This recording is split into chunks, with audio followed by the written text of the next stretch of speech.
So as Brand leads, the game is tied. Illegal defense.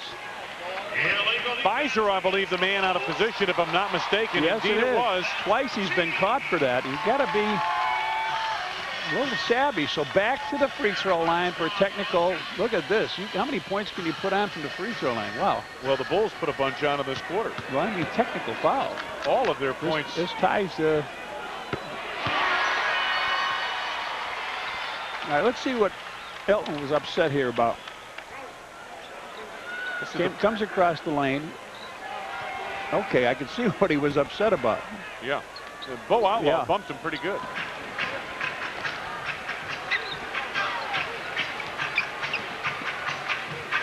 McGrady.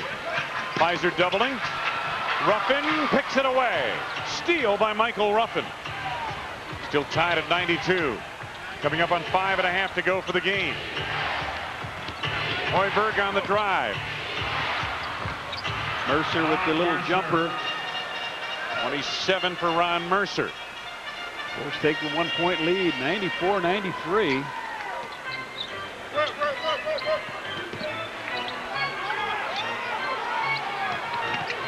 On the drive. Inside, Bo Outlaw working hard. He has 10. 95-94. We start seesawing in this fourth quarter now. I believe I misspoke on the score a moment ago. Apologize for that. Scoreboard here in the house was wrong. Hoiberg for three. Chased down by Bo Outlaw. Able to save. Good hustle play. Tracy McGrady settles down the Magic to Darrell Armstrong. Magic by one. McGrady. Good look. Outlaw. Ball movement. Gets an open look from the free throw line for Garrity. You can't leave Garrity. I don't care. That's hard to say. Suppose we're going to take a timeout. Highlight game brought to you by Miller Lite. Taste a true Pilsner. Vancouver and the Lakers going at it in the third. And the Lakers leading by 4 out of the Staples Center. Orlando here on a 10-2 run to recapture the lead at 97-94. You know, Wayne, pretty much we talked about them outscoring the Bulls 28-18 in that last quarter. And here we are sitting on a 22-16 situation, so it's almost on the money. Bulls only 2 baskets in this quarter, but they've been good from the free throw line. Now don't hold it, Ron. Move the ball. Already down to 10 to go on the shot clock. Hoiberg looking for Mercer, cutting on the baseline. Against Armstrong, off a screen by Pfizer. Jumps into the lane, the fall away, rims out. Bo Outlaw the rebound. Big rebound for the Magic. They lead by 3. Outlaw with 8 caroms here tonight. McGrady has 7. Mercer gambled for the steal. Garrity open for 3. The ball went in. The ball went in. The 3-point field goal went in, and then Pfizer knocked him down. So you got a 4-point play coming up. Score the tray for Pat Garrity. He's got 15 points in the game. Garrity had come in having made 8 of his last 13 3-point attempts, and here in the fourth quarter he's been outstanding. 3 for 3 from the arc in the fourth quarter for Pat Garrity. 7 threes here. Watch this one come around, up, bounces in. And now the man who had the foul committed against him, Bo Outlaw, at the free throw line, misses the free throw. Pfizer the rebound. Pfizer's second personal. The Bulls are over the foul limit. Mercer sets it up. The Bulls now trail by 6. Biggest lead for the Magic tonight.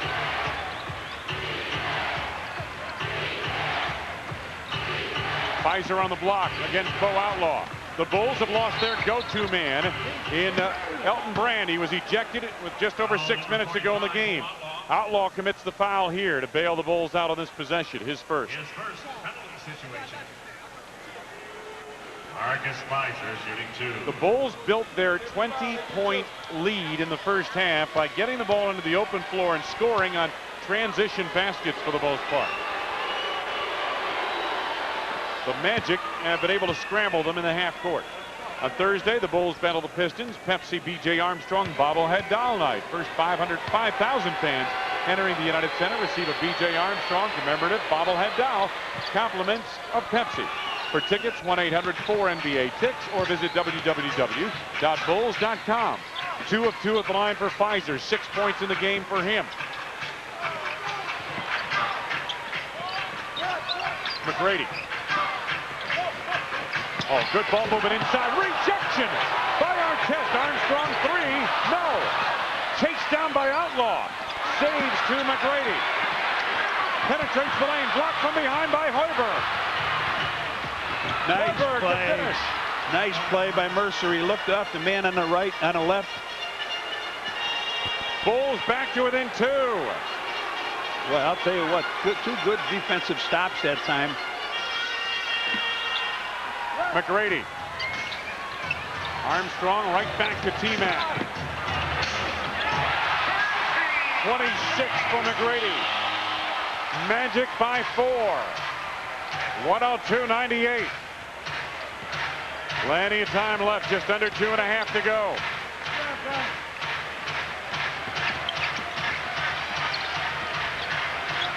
Seven to go on the shot clock. Mercer. Good look. Pfizer. Chip shot. No. Ruffin is there. Lost the handle on it on the way up. Oh boy, big stop. Big stop for the Magic. Armstrong. 2 minutes, less than 2 minutes. McGrady in traffic. Finds Outlaw. What a beautiful play. Timeout called. Tracy McGrady with a sensational feed to Charles Bo Outlaw. And the Orlando Magic, with just under 2 minutes to go in the game, take a 104-98 lead on that flush. The baseline. So, and Ameche, who takes up an awful lot of room down there. Garrity 3 of 3 at the arc here tonight in the 4th quarter. The Bulls down by 6 at 157. They have not scored 100 points, I believe, since they beat Boston in Boston. They scored 105 against San Antonio. San Antonio, okay. That was the last time. All right. Mercer will inbound at center court. On the road. Yeah, you're right about that one. Here's Hoiberg.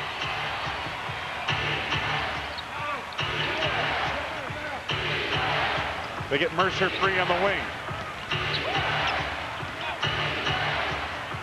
Pfizer fighting on the block. Now he clears for Mercer.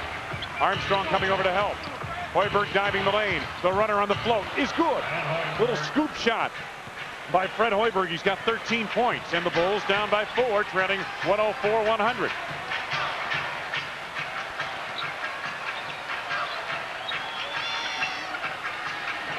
Armstrong clears for 3. Bring it up. Oh, brother. 29, and that may be a dagger. 7-point lead.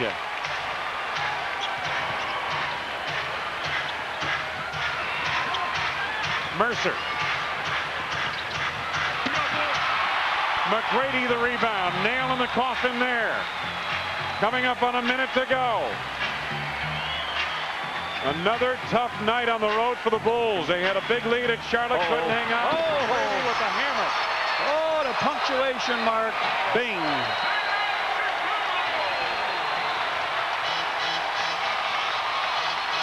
You got an idea of why the Bulls wanted to go after Tracy McGrady so hard. Folks down here are happy. Their Magic has battled all the way back and now taken a 9-point lead with under a minute to go. Darrell Armstrong and Tracy McGrady have really stepped up huge. Watch Armstrong. They just back off a little bit. He steps to the arc and buries another tray. He is 6 of 10 from the arc here tonight. And then T-Mac with the exclamation point. 28 for him. Orlando big in the second half, almost 60% from the floor. 55.6 remaining. Elton Brand was ejected from this ball game after picking up 2 technical fouls with 6:04 left to go in the game. He finished with 22 points. Bryce Drew in the lineup now for the Bulls. On the inbounds. to Artest. Bulls have to go in a hurry. Inside, it's Marcus Pfizer. Now, desperate measures need to be taken here. McGrady fouled by Artest.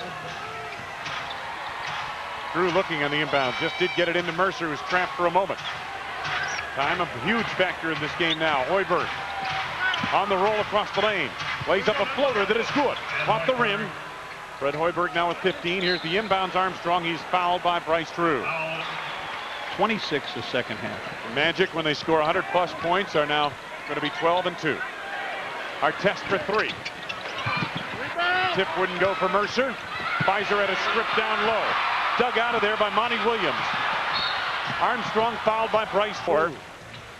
The Orlando Magic win it here tonight over the Chicago Bulls. When you look at go-to people on these two rosters, they each have a pair of them. Armstrong and McGrady combined for 60 points here tonight. Ron Mercer and Elton Brand combined for 49. But Brand didn't get to play the final 6 minutes of the game due to the fact that he was ejected for incurring 2 technical fouls. When it got right down to it in the fourth quarter, and really in the third, it was Armstrong and McGrady that brought him back. In the fourth quarter, again, Armstrong and McGrady with a big assist from Pat Garrity with 3 trays in the fourth quarter. While Eric Strickland shook, rattled, and rolled. Oh, Strickland behind the back to Johnson. Completes the play. Hey, the Raptors didn't know which end was up, but Alvin Williams set everything straight with the follow and the win. The tip in, yes! Alvin Williams! Monday, you have to expect the unexpected, but you should always expect a great pass from Vlade Divac. Weber! Oh, boy. Chris Weber from Vlade Divac. Tuesday, the main man, Stephon Marbury, hangs out with some Clippers. Well, Allen Iverson leads the break against the net. Iverson running in the open court. Hands to Hill for the jam. Yeah, we like that. You know, these people need to move over so I can get a comfortable seat. Meanwhile, Mark Jackson shows some flair. Behind the back. Wednesday, WNBA legend Cynthia Main Lady Cooper takes over as coach of Phoenix Mercury. And Nick, the quick Van Exel stays in control against Clippers. Oh, that one falls in and that counts. It's always good to have some hop in your step or bounce in your bounce. Just ask Jason Williams of the Kings, who takes it up the drum. Looks off the defender, goes left hand. He's fouled. He's got the basket. Thursday, it was time to show off your best moves, and the Suns moved the ball around. Tony Delk or Tony Buckets to Chris Dudley to Sean Marion. To Marion.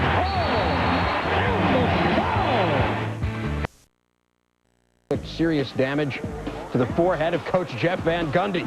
Van Gundy told the Knicks afterwards, quote, "Marcus got the shot you guys have always wanted." Camby's behavior really no laughing matter, though. After the game, he stood outside the Spurs locker room for 10 minutes waiting for Ferry, who he was angry at for poking him in the eye. Camby was finally led away by Knicks officials, but still furious. He then headed to the area where the Spurs bus was warming up to confront Ferry, waiting 20 more minutes. Camby was finally persuaded to leave, and nearly a dozen security officers then escorted Ferry to the bus. In a car accident. The Hornets had a game that night in Chicago, but they were represented by front office personnel and the players' wives. David, this is an emotional time for the Hornets, obviously, but it's particularly emotional for David Wesley. No doubt, no doubt. It's been a tough last year for David Wesley, but also for Kendall Phils and the Phils family. And they have tried to figure out why this happened to Bobby Phils and what it's meant to them. And while they've had to deal with a lot of pain and emotion, they've also tried to heal, and they're trying to do it together.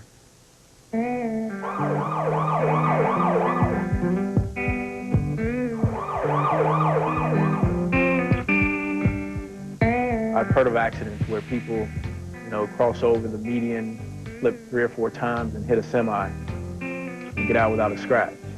That very easily could have been him. Bobby Phils was killed in a car accident leaving the Charlotte Coliseum. A year after Bobby Phils died, the people in his life still try to make sense of it. His teammates, his community.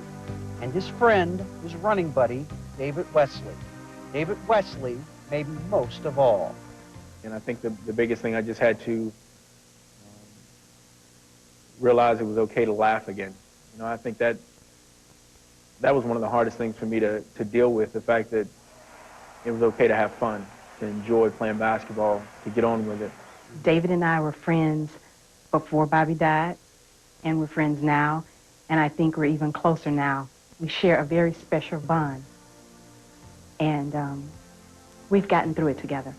Phil's reputation for driving fast was well known, so no one blames Wesley, who was convicted of reckless driving, for what happened on Tyvola Road. That has helped him deal with his conflicting feelings. I felt an uncomfortable sense around people, like they were blaming me. And it was very difficult to be around people and to, you know, deal with what had gone on. I kind of, I just felt kind of weird. I told David after it happened that he has to recognize that it wasn't his fault. It was an accident, and he should not place blame on himself, which he probably did. I have a forgiving heart, and for me, I didn't even have to think about it. Should I forgive David? Because I never blamed David. So that was a no-brainer for me.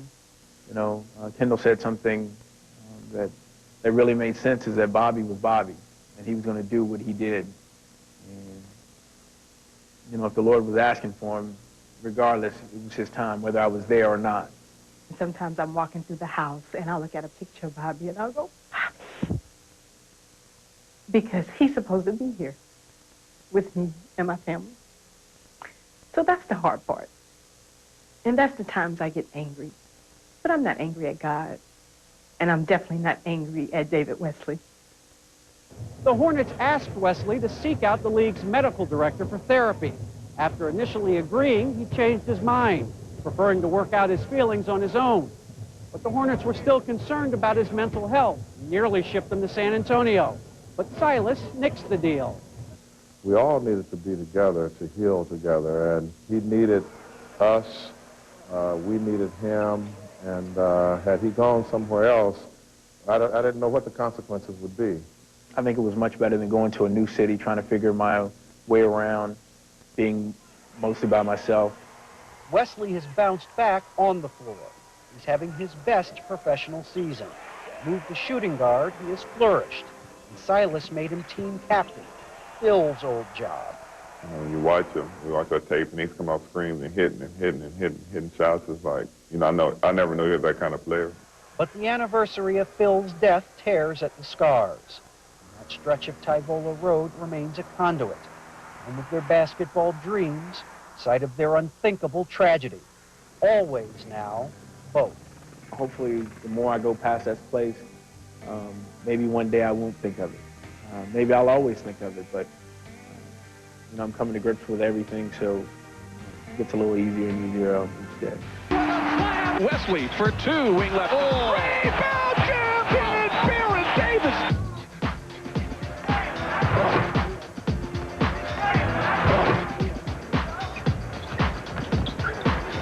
And that's a heck of a play by Richardson. Sakalidis takes it topside, dishes left wing out. Pocket pick, Petit Cleaves with a great steal. Oh, my goodness. Reverses, hits it off the window.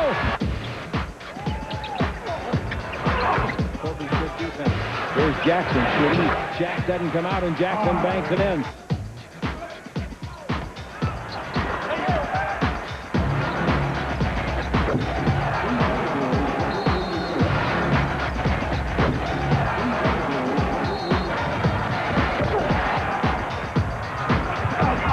Jason's going to try to do just that.